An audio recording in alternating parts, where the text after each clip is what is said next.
There's a tax you've been paying your entire life that doesn't show up on any statement, and it's costing you more than money ever could. It's the energy tax of caring what other people think. Every hour you've spent crafting the perfect text, rehearsing conversations, replaying embarrassing moments at 2 a.m., you've been bleeding resources into a black hole. Today I'm going to show you the exact invoice of what this tax has cost you, the 3 immediate returns you get when you stop paying it, and how to redirect that energy toward building a life that's actually yours. This isn't about not caring about people. This is about resource management. And if you stay until the end, I'll reveal why the people you're performing for were never even watching in the first place.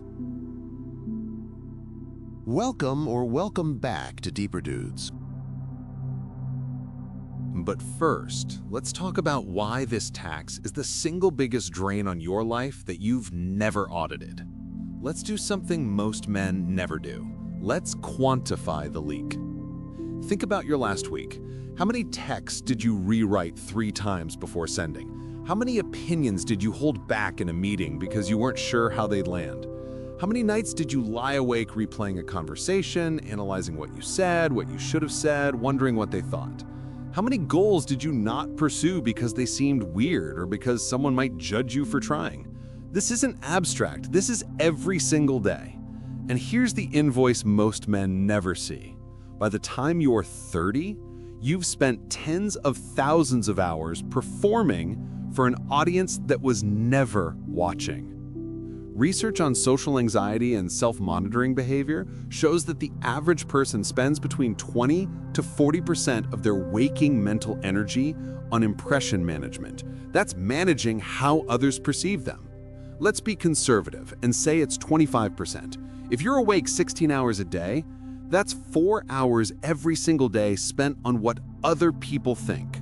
Multiply that by 365 days, that's 1,460 hours per year. Over 10 years, that's 14,600 hours. That's over 600 full days, almost 2 full years of your life spent managing an image for people who forgot about the interaction within minutes. The person you agonized over impressing moved on to their own problems within minutes. The group you were afraid would judge you was too busy worrying about their own performance to notice yours. The opportunity you didn't take because someone might laugh, they wouldn't have laughed, and even if they did, they'd have forgotten by morning. You've been living in a circus where everyone is juggling, but nobody is in the audience. Everyone is terrified of dropping a ball in front of people who aren't even looking. And here's what makes this so insidious. This tax doesn't just cost you time. It costs you the quality of your decisions. Every decision filtered through what will they think is a slower, safer, smaller decision than the one you would have made if you were truly free. You don't ask for the raise because it might seem greedy. You don't start the business because your friends might think it's dumb. You don't pursue the relationship because rejection would be embarrassing. You don't share your real opinion because it might create conflict.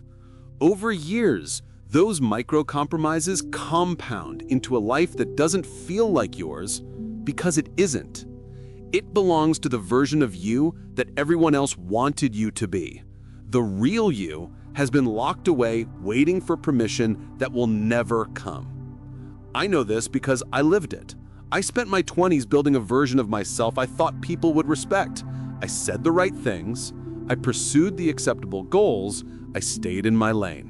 And the entire time, I felt like I was driving a car with no steering wheel because I'd outsourced the driving to people who weren't even in the vehicle. It wasn't until everything fell apart, until I lost the business I built to impress people who didn't care, that I realized the truth. I had been paying a tax to a system that didn't exist. Nobody was keeping score. Nobody was writing anything down. The committee I was performing for was a hallucination. And that realization changed everything. But here's where this stops being depressing and starts being the most powerful insight of your life. The moment you truly internalize that nobody is keeping score, 3 things happen simultaneously. 3 immediate returns. And I'm going to walk you through exactly what each one looks like and how to access it. First return. Your decision speed doubles. When you stop waiting for permission, polling friends, or second-guessing yourself because there's no invisible committee to approve your choices, you move faster. Think about the last major decision you made. How long did it take? How many people did you consult? How many scenarios did you run through your head about what others would think? Now imagine cutting that time in half. Imagine making the call in a day instead of a week, in an hour instead of a day. That's not recklessness, that's efficiency. Because most of the deliberation wasn't about the decision itself. It was about managing the perception of the decision. When you remove that layer, you move at the speed of your actual judgment, not the speed of your anxiety. Here's how to access this return. For the next week, every time you're about to make a decision, ask yourself one question. If nobody would ever know about this choice, what would I do? Not what should I do? What would I do? That question cuts through the noise instantly. It separates your authentic preference from your performed preference. And once you see the gap, you can choose to close it. Second return. Your risk tolerance expands.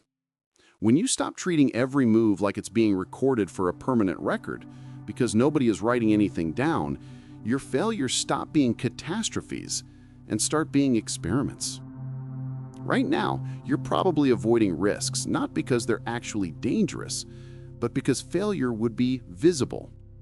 You don't start the podcast because what if it flops and people see?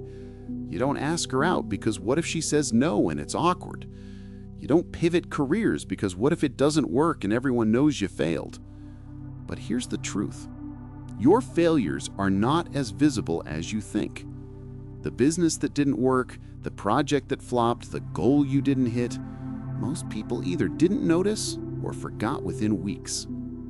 And the few who remember, they're too busy managing their own image to care about yours.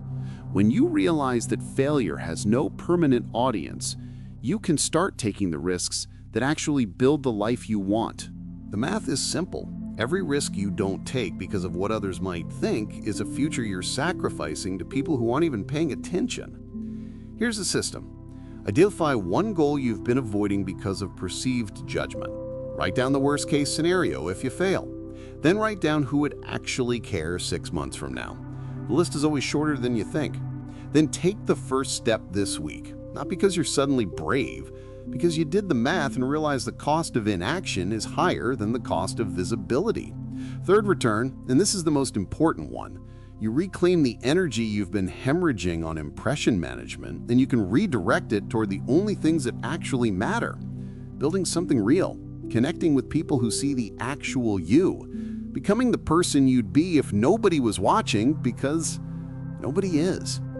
Think about what you could do with an extra 4 hours of mental energy per day. Not 4 hours of time, 4 hours of undivided, unfiltered focus that's currently being drained into managing perceptions, crafting responses, replaying interactions, and predicting judgments.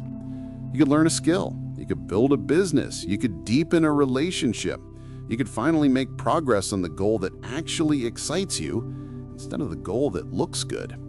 The people you actually admire, the ones living bold, authentic, interesting lives, didn't get there because they stopped caring about people.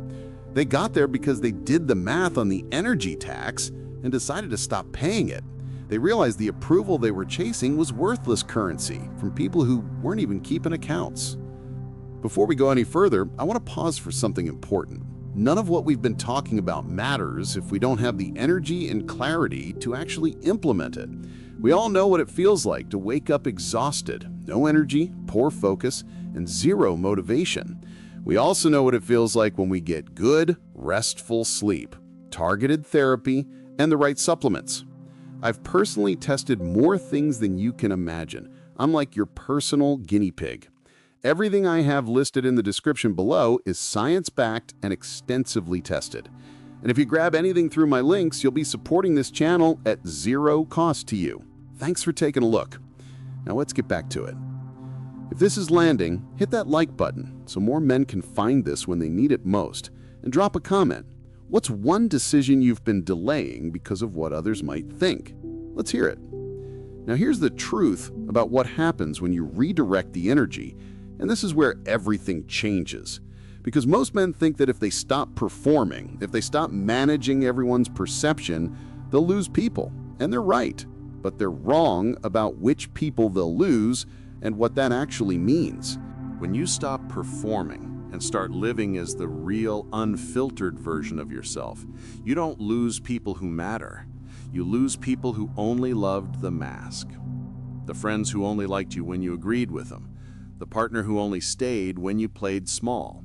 The family members who only approved when you followed their script. The colleagues who only respected the version of you that didn't make them uncomfortable. Those people leave, and it feels like loss. But here's what nobody tells you. In their place, sometimes just 2 or 3 people show up who see the actual you and stay anyway. Those connections are worth more than a stadium of people who liked your performance, because they're not conditional, they're not transactional. They don't require you to dilute yourself to maintain them. They're relationships with the real you, not the performed you. And the energy you're no longer spending on maintaining 100 shallow connections, you can pour into the 5 deep ones. This is the compound interest of authenticity. And it doesn't just apply to relationships, it applies to every area of your life. Let me walk you through what the math actually looks like over time. Year 1. You stop filtering every decision through what will they think. Your decision speed doubles. You take 3 risks you wouldn't have taken, 2 fail, nobody notices. 1 works. That 1 success moves you further than the 5 safe choices you would have made. Year 2.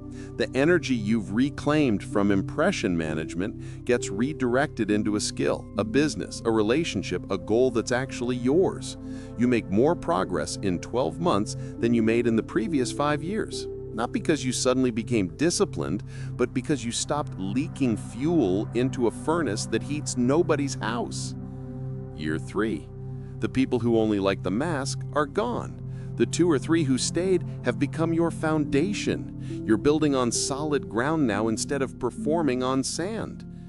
You look back at the version of yourself from 3 years ago and you don't recognize him. Not because you changed who you are, because you finally stopped pretending to be someone else. This isn't theory. This is the pattern I've seen in every man I know who's living a life that feels like his. They all had a moment where they realized the same thing. The steering wheel was in their hands the entire time. They just thought someone else was supposed to drive. Now here's where most people go wrong when they hear this message. They think, stop caring what people think means become a selfish jerk who ignores everyone's feedback and bulldozes through life without regard for others. That's not what this is. There's a difference between caring about people and caring what people think. Caring about people means considering their needs, listening to their perspectives, showing up when they need you, investing in relationships that matter. Caring what people think means outsourcing your decisions, your identity, and your future to their approval. One is love, the other is a tax. And the goal is not to stop caring about people. The goal is to stop paying the tax. Here's the filter. Ask yourself, is this decision about their well-being or my image? If it's about their well-being, care deeply. If it's about your image, let it go. That distinction changes everything. Because now you're not avoiding feedback or ignoring people who matter. You're just refusing to let the fear of judgment dictate your choices. And here's the part that surprises everyone. When you stop performing, people respect you more, not less. Because authenticity is rare. Most people are so trapped in their own performance that when they meet someone who's actually free, who's living as the unfiltered version of themselves, it's magnetic. Not everyone will like you. In fact, fewer people will. But the ones who do will like the real thing. And that's worth infinitely more than 1,000 people who like the mask. So let's bring this full circle. You've been paying a tax your entire life. Time, energy, decisions, all filtered through an invisible committee that was never actually watching. The invoice is tens of thousands of hours, hundreds of smaller than necessary choices, and a life that's been shaped by everyone except you. But the moment you stop paying the tax, three things happen immediately.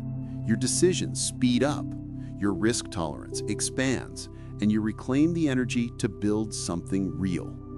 Over time, the people who love the mask leave, and the people who love the real you arrive. Fewer, but infinitely more valuable. And the life you build from that point forward isn't a performance, it's yours.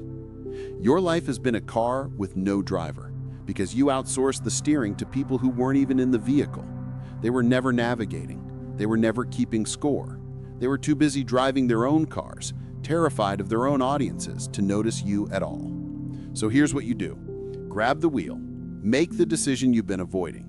Take the risk you've been delaying. Stop rewriting the text. Stop rehearsing the conversation. Stop dimming yourself so someone else feels comfortable. Not because you don't care about people, because you finally care more about the life you're building than the image you're managing. And when you do that, when you redirect the energy from the tax into the work, everything changes. Not overnight, but unmistakably. The compounding begins. And a year from now, you'll look back and realize the version of you that was performing is gone. And the version that's been waiting, the real one, finally got to drive.